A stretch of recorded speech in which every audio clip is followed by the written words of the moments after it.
Hey guys, it's Matt. This video is part 6 of where we dive into candlestick charts and I teach you how to understand them as a technical trader. If you haven't watched the previous 5 parts, I will link them down in the description, and I've also created a playlist so you can watch them in order. So if you find this video helpful and you enjoy it, be sure to drop a like and subscribe to this channel if you haven't yet subscribed. So in part 5, I discussed how if candlesticks are gradually closing higher and higher each time within a range, or perhaps lower and lower each time if it's in the bottom of a range, that this can be used as a potential clue that there's likely going to be a breakout to the downside or to the upside and a continuation of the trend. Well, one thing that we need to remember, and this is why I put that this is a common misconception. So one thing that we need to remember is that market manipulation occurs and it's very frequent. So in this case, we can see how the highs are getting higher and higher each time until we got a bullish candle that closed above all of these previous highs. Now, this may look as if there's going to be a successful breakout, which I said there's a probable chance that this can happen, but it depends on the overall context, because you can have a scenario where a candlestick closes much higher than the previous candles or much lower than the previous candles, but you can get a fake out. And I already made a video where I briefly discussed fake outs, so for those of you that haven't checked it out, be sure to check it out. However, I just wanted to bring this up for those of you that may assume that these types of clues apply to every single situation, but they don't.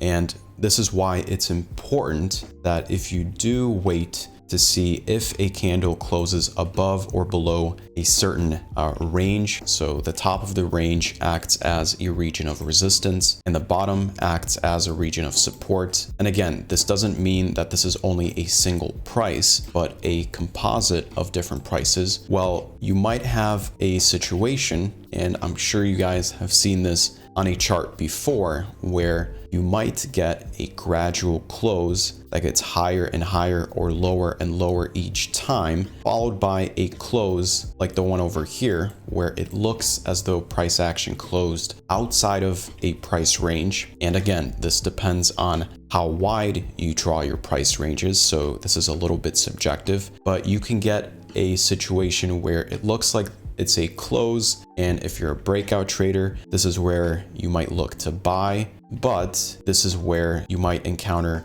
a bearish candle and price action continues fluctuating within this range. So what are some things that we can do to eliminate the likelihood of this from occurring? Pay attention to how significant the close is above or below a certain range, right? So if you have a close that gets gradually higher and higher or lower and lower each time, and there's more volume in the direction of where we feel there's going to be a possible breakout. If you have a close that's just slightly past the previous highs or slightly past the previous lows, it's not as significant as getting a bullish candle that closes something like this. Fake outs can still occur, but the likelihood is less. And so at this point, if you're a breakout trader, this is where you might enter with a buy stop or a sell stop if this occurred below the range, or if you want to play it safer, then this is where you wait for a retest, which doesn't always occur, but it's a little bit safer to wait for the close and then the retest and then a sign of a rejection. And a sign of a rejection could be perhaps a wick that wicks down into the range. So we can imagine a bearish candle over here, followed by maybe another candle with a smaller body and a wick,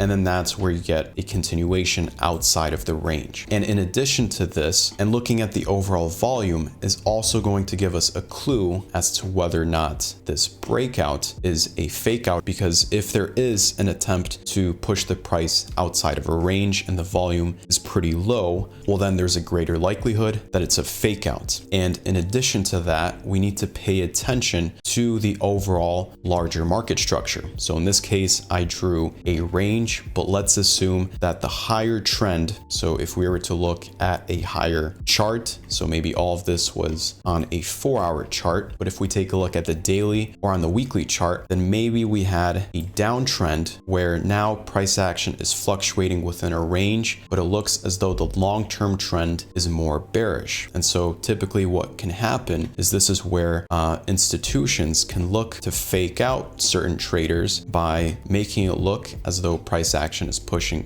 to the upside, like in this example over here. And that's where you encounter a fake out. So they grabbed all of the liquidity from all of the orders that were placed above this range. So all of the breakout traders that were looking to buy, they got trapped. And that's where the long-term trend continues pushing to the downside. So the overall context does matter, and it depends on a number of factors. So it's not always going to apply for every single situation. So keep this in mind. And the last point that I wanted to bring up is how the timing is important for candle closes outside of a certain range, or maybe outside of a wedge or triangle, or whichever type of pattern that you guys are using for breakout confirmations. And that's because if we sort of tie into what I previously mentioned about volume being important, well, if we think about the markets, the times at which we're going to get the most volume are typically during certain hours of where there's either a fundamental news release, so we can think of a certain fundamental event.